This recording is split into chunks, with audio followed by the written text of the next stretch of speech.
Olá, tudo bom? Bom, nós já estamos finalizando a terceira semana desse quadrimestre. Está passando muito rápido, né? Até agora, nós já vimos os fatos do crescimento econômico e o modelo simples de crescimento do solo, né?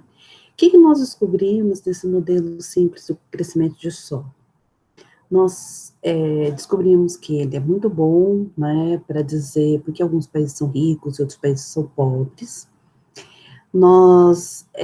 Depois nós vamos falar sobre a questão de convergência de renda, né, que ele vai acabar, porque tem essa questão do estado estacionário, né, e quem está fora do estado estacionário cresce mais rápido e vai para alcançar o seu estado estacionário, então nós vamos ver que vai ter aquelas implicações de convergência de renda também que nós discutimos, né, nos fatos de crescimento econômico. Nós vimos que quando a gente adota ali uma função de produção Cobb-Douglas, que é bem comportada, que ele atende, né, aqueles fatos para os Estados Unidos, né, a gente ainda não falou de crescimento sustentável, mas aqui o crescimento, né, no nosso modelo, ele não acontece, né, o capital per capita no estado estacionário e o produto per capita no estado estacionário, né, eu falo por trabalhador ou per capita, eles estão constantes, né, eles vão crescer só para repor, né, a força de trabalho, então só para que no nível esteja constante, não é que o per capita vai estar constante, mas no nível vai estar constante, certo? Então não está mostrando crescimento sustentável de longo prazo, né, como a gente viu só utilizado para os Estados Unidos, mas a gente viu que aquela razão, né, quando a gente coloca o Cobb-Douglas, aquela razão dos gastos, né, com os insumos, com os fatores de produção, com porcentagem do PIB, né, então, a taxa de juros vezes o capital dividido pelo PIB, ou o salário vezes o número de horas trabalhadas dividido pelo PIB, né, esses gastos com capital e gastos com trabalho, como proporção do PIB, eles são fixos, né, então, isso é uma coisa que a gente viu que realmente recupera esses fatos estilizados, tá? O que mais que nós aprendemos sobre o modelo simples de solo? Quais são os outros, né, insights, assim, que a gente aprendeu com esse modelo? Né, nós vimos que, então, os mais pobres, eles vão crescer mais, né, porque quanto mais longe ele estiver do estado estacionário dele, mais ele vai crescer, né, o problema é se os países tiverem diferentes estados estacionários, né, porque a gente viu também que o capital por trabalhador do estado estacionário, ele vai depender da taxa de poupança, e países diferentes têm taxas de poupança diferentes, então se vocês forem lá naquele monte de dados que eu mostrei para vocês, se vocês forem pesquisar as taxas de poupança, dá uma olhada, né, a taxa de poupança de países ricos e a taxa de poupança de países pobres, né, você vê algum padrão? Acho que é um exercício interessante para vocês fazerem, né, e os países médios, né, os países que estão mais crescendo, e a poupança da China? O que você sabe sobre a poupança da China? A China tem crescido muito, o que ela tem feito? Como é que é a poupança dela? Né? Eu acho que é um bom exercício para vocês, né, irem e olhar essas diferenças. Mas, assim, nesse modelo de solo que a gente vê é isso, né, que o estado estacionário, ele depende da taxa de poupança, da taxa de crescimento populacional e da taxa de depreciação física do capital e do fator alfa, né, que está relacionado com a produtividade do país, né, que é da função de produção do país, vai estar relacionado com a produtividade do país. Então, como é que vai diferir, então, esse estado estacionário? Então, se os países que têm taxa de poupança baixa, eles vão ser relativamente mais pobres do que os países que têm taxa de poupança mais alta. Se os países têm um crescimento populacional alto, ele vai ter um estado estacionário mais baixo do que aqueles que têm um crescimento populacional mais baixo, né? Por quê? Porque a necessidade de reposição do capital por trabalhador vai ser maior.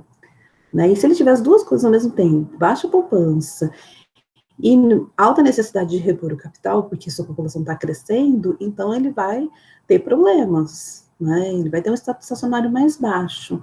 E aí também isso vai explicar, né? Porque você tem a dinâmica do crescimento, que está fora do estado estacionário, né? Então, quanto mais longe do estacionário, mais cresce, né? E vai convergir para o seu estado estacionário, mas tem a questão do estado estacionário, que depende dessas características intrínsecas dos países, né? E como é que promove, né, um crescimento para esses países, né?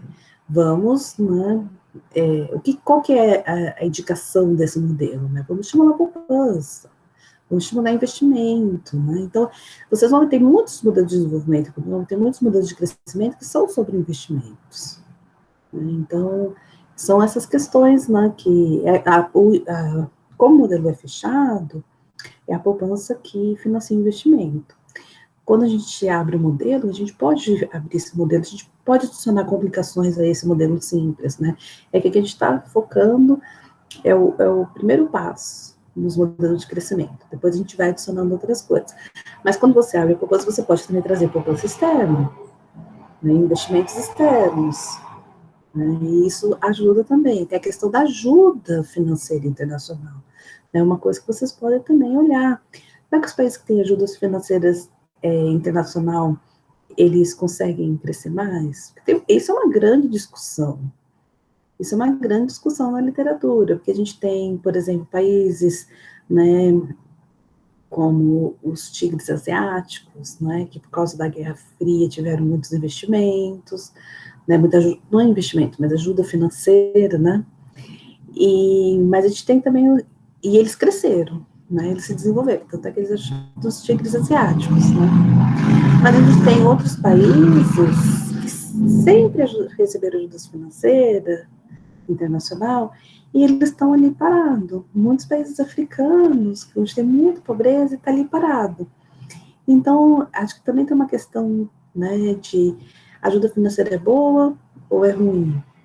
Qual é o melhor tipo de ajuda financeira? Será que essa ajuda financeira é diferente? Porque uma coisa é você ter um país, né, que vai lá e entra, né, tem um país desenvolvido que vai lá e entra num país, né, e constrói uma infraestrutura, né, que ajuda na produtividade, né, faz troca de conhecimento, né, leva gente, cientista, para aquele país, treina a população, né, convida essa população para estudar no seu país, né, dá acesso a essa população para se formar, para formar uma massa crítica, né, de ciência, de inovação para o seu país, e uma diferença muito grande de você dar comida que você está subsidiando no seu país, e que se você não dá, você vai estragar, sua comida vai estragar. Né, que de um lado, né, daquele primeiro exemplo, você está estimulando o setor produtivo, você está, né, capacitando a população, desenvolvendo o capital humano. Do outro lado, você está acabando com o sistema produtivo, que já é uma população rural, né, de uma economia rural. Você está atacando ali alimentos, né, então você está distorcendo todo o incentivo produtivo daquele país. Né, então, são questões importantes também, tá bom? Nossa, vai ficar longo esse vídeo, hein? Era para ser um vídeo de boas-vindas bem curtinho, mas já tô vendo que vai ficar longo, hein? Quantas direções. Mas é interessante a gente começar a conversar essas questões até para estimular o trabalho de vocês, né? E eu acho que isso é uma coisa interessante, né? Será que nós precisamos desses órgãos, né, internacionais que financiem investimento nos países no pós-Covid, né, para essa recuperação? Né, acho que são questões interessantes, né? Que tipo de ajuda financeira é bem-vinda, né? E quais outros fatores que vão ajudar, né? Também tem a questão, né, tem uma questão muito importante do Covid, que a gente vê um aumento da poupança das famílias, né? Isso aconteceu muito nos Estados Unidos, e eu acho que pode checar se aconteceu aqui no Brasil também, mas tenho a impressão que também aconteceu, né? Que foi um choque. Isso pegou as pessoas tão de surpresa, assim, foi tão disruptivo, que fez as pessoas reverem o padrão de consumo, né? A gente estava caminhando num padrão de consumo escalonado, né? E talvez não sustentável de longo prazo. E aí, isso pode ser um choque que faça as pessoas reverem consumo, né? Como é que isso vai, né? O que isso vai significar para o crescimento do país no pós-Covid? Né? Também é uma questão importante que vocês podem abordar também, para o trabalho de vocês. Agora, voltando para onde a gente estava, né? E toda essa conversa aí sobre investimento, sobre poupança,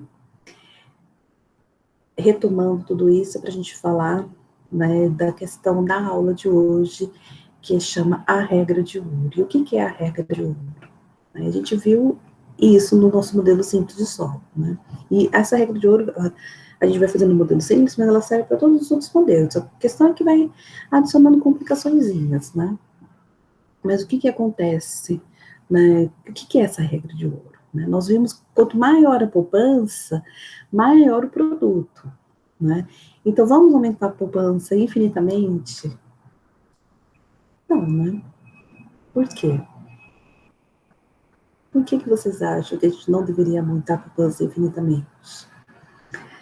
Bom, é lógico, quanto maior a poupança, maior o capital para o trabalhador, maior o produto para o trabalhador, melhor a situação dessa economia, certo? Mas, no próximos períodos, quanto maior o capital para o trabalhador, no próximo período, mais vai ser necessário para repor essa depreciação desse capital.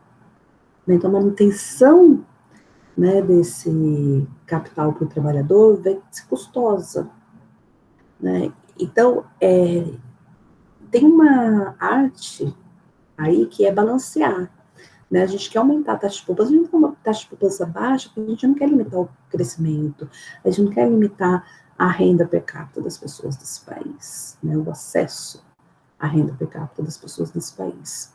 Mas tem um ponto ótimo, porque se a gente começar a aumentar muito, o que vai acontecer? Vai faltar consumo. Né? Então, lembrando, né, que bem-estar não é só renda, né? Bem-estar não é só renda, é ter acesso também aos meios necessários, né? Então, a gente não é só garantir um produto alto, né, que vai ficar mais renda per capita para dividir com a população, mas é garantir também que a população seja capaz, né, de manter um consumo, né, que provém os meios necessários para não só sua sobrevivência, mas também para a sua educação, para o seu bem-estar, para a sua saúde. Né? Então, tem essa questão, né, essa arte que é balancear as duas coisas. E é sobre isso a regra de ouro. Então, é sobre isso que a gente vai falar aqui nessa aula de regra de ouro. Tá? Como é que a gente vai achar, né, a taxa ótima de poupança, né? Então, isso é importante. E depois a gente vai fazer estática comparativa. Se o país estiver abaixo da taxa ótima de poupança, e aí o governo estimular um aumento da poupança das famílias, para aumentar essa poupança, o que vai acontecer? Né? Se o país estiver abaixo desculpa, agora acima da regra de ouro, né, como é que a gente pode fazer, né? O que vai acontecer? A gente estimula as pessoas a gastarem mais, o que vai acontecer no longo prazo? Então, sobre isso que a gente vai falar. E aí a gente tem uma planilha assim, bem simples, né, gente? Bem simples. É só para vocês entenderem nessa transição, né? Essa brincadeirinha. É uma coisa bem simples, bem basiquinha, mas a gente vai fazer umas simulaçõezinhas ali nessa planilha, tá? Se um dia vocês quiserem fazer uma coisa mais sofisticada também, ou se vocês pensarem em uma coisa mais sofisticada para o trabalho, assim, como simulação, vocês podem fazer também. Mas essa é uma coisa bem simplesinha, assim, para a aula, mais didático do que acadêmico, tá? Então, é sobre isso, né? E o que é poupança?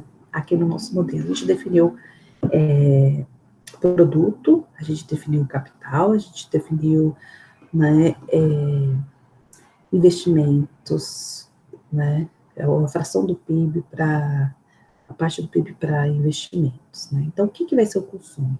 O consumo é o resíduo, né? Tudo que é produzido e que não é reinvestido.